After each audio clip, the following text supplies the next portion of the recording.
Az égi sólyom fia, Álmos.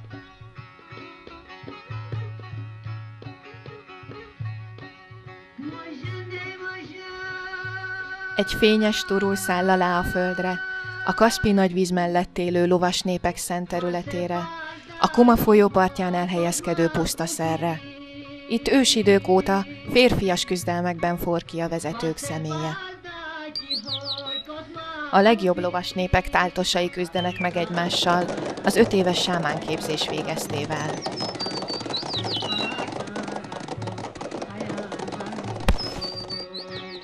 Tiszta szívű Edemen nyerte meg, aki más erőpróbákon is jól szerepelt.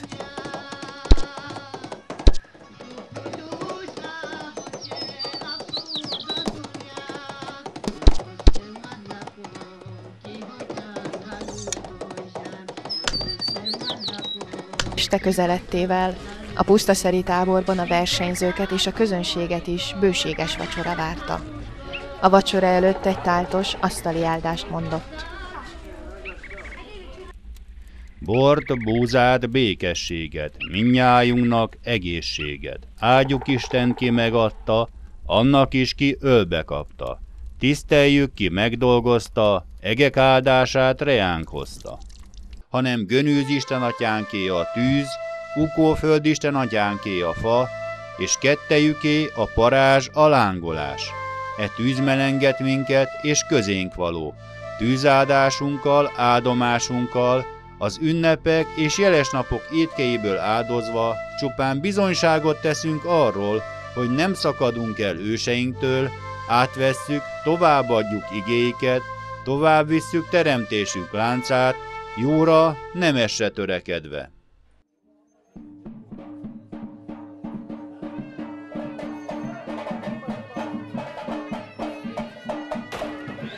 Éljen, Edemen, család és szellemi erein, menjen Álmos!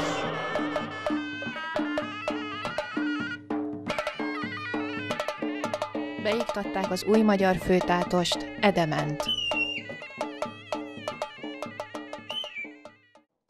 A Magyar Törzsszövetség megalakítását az Ordoszi Öregek Tanácsának parancsára kezdték el az ataiszi ősmagyar hitvédelmére.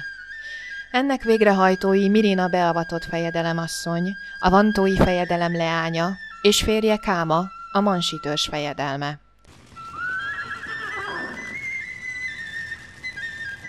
A 800-as évek elején a magyar és magyari törzsek, a 10 nyíl szövetsége titkos tanácskozást tartott.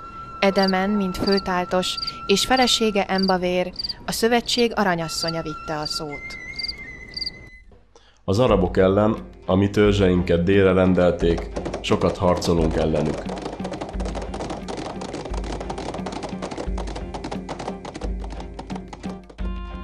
...792-ben az arabok, mint a pápa szövetségesei, Damaszkusznál szörnyűséges népirtást követtek el rokonainkon, a kaszu népeken. Ekkora már Nagy Károly bekebelezte Isztriát és még tovább nyomult. Az avarokkal szövetségben lévő bajorok következtek sorra, majd szemet vetett a gazdag avar területekre is. Az egyesített frank sereget már felkészülten várta második Jenő magyarkai hadvezér, és az Encs-Ibos folyónál megsemmisítette őket. Ennek hatására tett fogadalmat Nagy Károly, hogy soha többé nem támad Avaria földjére. Az utolsó nagy eljegesedés óta eddig már 4-szer hajtottunk végre Hunősföld megerősítést a melegvizek birodalmában a Kárpát-medencében, amely a hunok ősi földje már sok 10 000 év óta. Az elsőt Krisztus születése előtt 4020-ban Úzon fősámán hajtotta végre 100 jól képzett sámán segítségével. Balog, a kazahun lovas fejedelem időszámításunk előtt 3880-ban már 7 törzset talált itt, akik megválasztották a melegvizek birodalma vezetőjének. Székhelye Debrecen városa volt. A második Hunősföld megerősítését Krisztus születése előtt 800-ban Panon Pársiszkíta vezér vitte véghez 10 000 hun lovassal, mivel az ataiszi Eskuló népét az atlantiszi geriberi görög népek szorongatták. Eskuló egy istenhívő édesanyja után Szumir, édesapja után Pársiszkita származású volt. A harmadik Hunősföld megerősítést 435-ben Buda és Attila, a 24 Hun törzszövetség fősámánja és fővezére teljesítette be több mint 500 000 harcossal, áttelepítve az élettemplomát a veszélyessé váló Ordoszból Budára.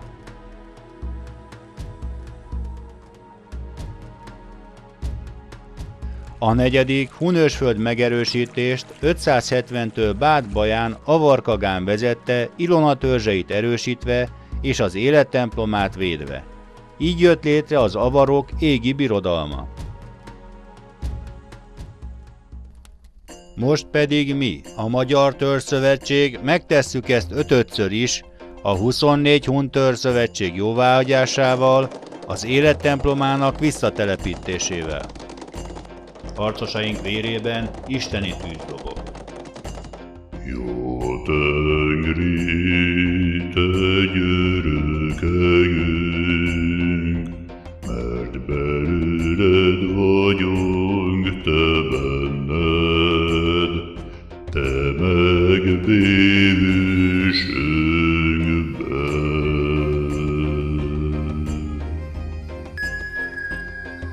A lovasíjász harcmodor kifejlesztése, a harcra idomított lovak, a nyereg, a kengyel, a visszacsapói és a vértezet, valamint a páncél is népeink találmánya.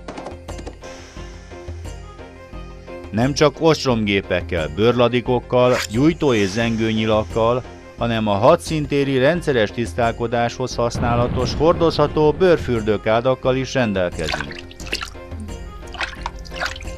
Seregeink hadi ellátását még az anyaországban előkészítjük, és így egy harcos akár több hónapi élelmét viheti magával tartaléklovakon, bőrholyagokban, porhanyított formában.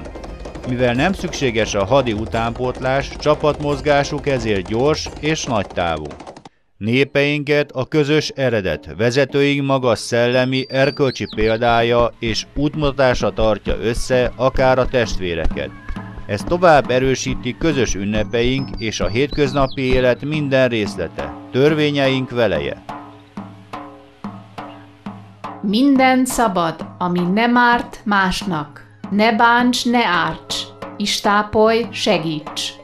Sajnos ezt vezetőink, népeink nem mindig tartották be, ezért súlyos árat kellett mindig fizetnünk.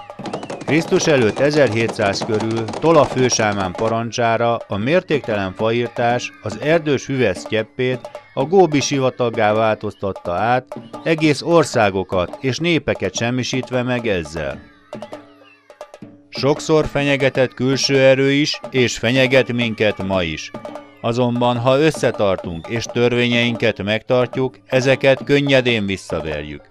Legyünk óvatosak és jól informáltak, mivel az atlantiszi sáskanépek vezetői, ha tehetnék, adófizető szolganépeké tennék a föld összes népét, és a szárnyaló, vágtató szabad lelket az emberekből kiirtanák. Ez történt legutóbb is, amikor a római pápa a kordovai emírséggel szövetkezett a van magyarkai urukimani keresztény püspökség megtámadására és Bőstudun karatán őrségének megsemmisítésére. Sajnos Bőstudun Avaria főapátja, a Nagy Károly vezette rablóhadjárat ellenére megbízott Krisztus utódjaként tisztelt római pápában, ezért leányait nyugati fejedelmekhez adta. A fejedelmek 795-ben Bőstudunt meggyilkolták, majd bevonultak Bécsbe és Győrbe, és kifosztottak minden urukimani templomot és kurgánt a világ csúfságára.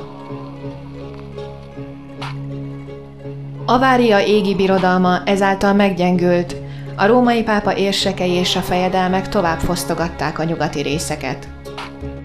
Ezt nem hagyhatjuk! Szervezzük meg ismét ősi hazánk a melegvizek birodalmának a felszabadítását a 24 Hun törzszövetség jóváhagyásával. Ukó boldogasszony és az íjfeszítő népek istene Mátűn segítsen minket!